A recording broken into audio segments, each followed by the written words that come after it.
Alright guys, my name is MetaGoblin and today I'm going to be giving you my honest advice if you play a rogue in Classic WoW and are thinking about playing a rogue in Classic TBC. So as you probably know, in Classic WoW, rogue is one of the strongest DPSs in the game. Most guilds have a lot of rogues. I'd say the average amount of rogues in every guild is probably about 7. So the rogue population is incredibly high in Classic WoW. So let's say, for instance, in an ideal world, a Classic WoW raiding guild with 40 raid members is going to progress into the TBC and get a core team of 50 members for 2 25-man groups. And if that is the case, the cold hard truth is that that guild probably would not recruit more than 4 rogues for 2 25-man raid teams. And to be honest, depending on how hardcore your guild is, some guilds may only bring 2, some guilds may only bring 1 rogue for 1 25-man raid group. It's purely as simple as that. But in my opinion, I think if Blizzard do the same thing with Classic TBC as they did with Classic WoW and made the raiding, very, very easy, this level of elitism and min-maxing just really isn't needed. But you can bet your Nelly that a lot of guilds will take this too far. They will take min-maxing too far, and they will take it very, very seriously and just not over recruit rogues. So here is my advice if you want to play a rogue in Classic TBC. First piece of advice: you will get the most fun out of playing a rogue if you prioritise playing PvP. I'm not saying if you have no interest in playing PvP you shouldn't play a rogue. I've said that previously, but I think you still enjoy playing a rogue if you only care about raiding.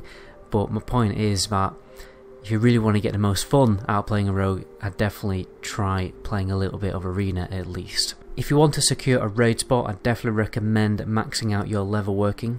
So, at least getting 365 level working so you can start crafting drums for the guild, which are a sneaky little item that you can pop which totally buffs the entire party. It's like a mini bloodlust or heroism, and it's very, very useful. So if you want to secure a raid spot, definitely recommend getting your level working maxed out so that you can provide that support for your raid. And it's also a very useful profession for creating extremely good pre-raid best in slot gear. And as a rogue, you really want to be pulling your pants up when it comes to getting your pre-raid best in slot gear to secure a spot and to compete on the DPS tables with all of the ranged DPS. You may also want to consider speccing into improved exposed armor if you're raiding without a protection paladin, but obviously if you're raiding with a protection paladin in Karazhan, then you're going to be overlapping their sunder armor, and they need sunder armor to generate threat. Your second profession should be a profession that isn't a selfish profession. Okay, this would be my advice anyway. You want to get a profession that's actually useful to the guild. This could be jewel crafting or enchanting. Again, that will help you secure a raid spot because you will be that guy who's actually genuinely useful to the guild. I'd recommend speccing daggers because it's basically free loot. There's nobody else to compete with when it comes to dagger loot, and you're probably only going to be grouped with you're only going to be grouped with 1 rogue yourself in Karazhan, maybe a couple rogues in Gruul's Lair and Magfaridon's, and obviously later raids. But yeah, if you spec daggers, you're basically getting free loot, and what I'll do is I'll spec swords later.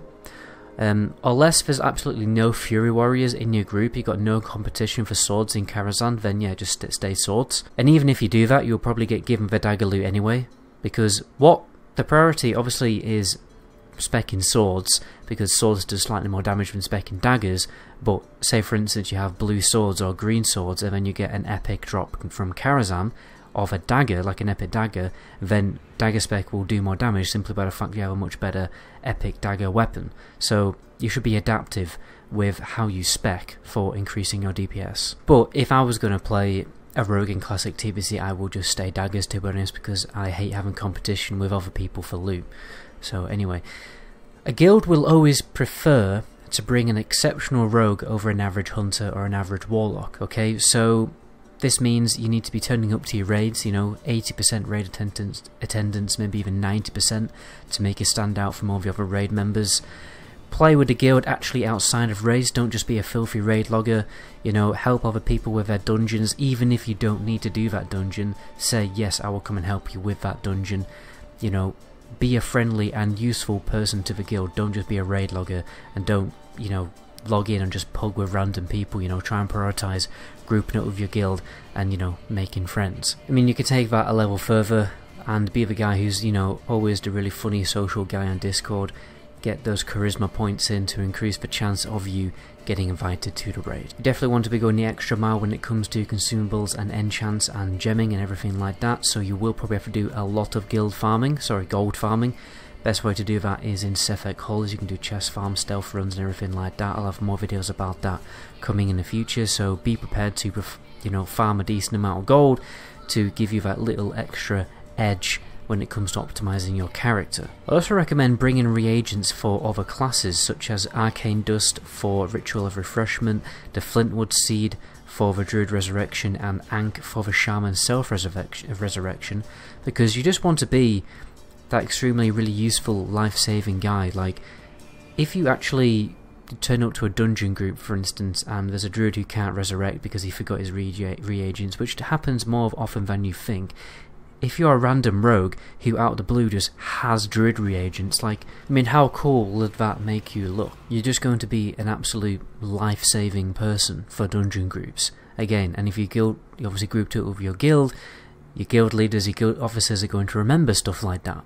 And it's more the novelty and the charm of how you know, present yourself as a person and a player rather than, you know, as a rogue and as your character. So obviously I play a rogue in Classic WoW, so I personally finished a video telling you what I'm personally going to do. So I'm not going to play a rogue until later in the expansion, just simply because I want to try a new class, but I will keep my rogue as a little cheeky gold making character, and I'll play it as a more of a casual alt through Classic TBC, and I may, you know, if I get bored of the new class that I start playing, I might make my rogue my, you know, main again in the future.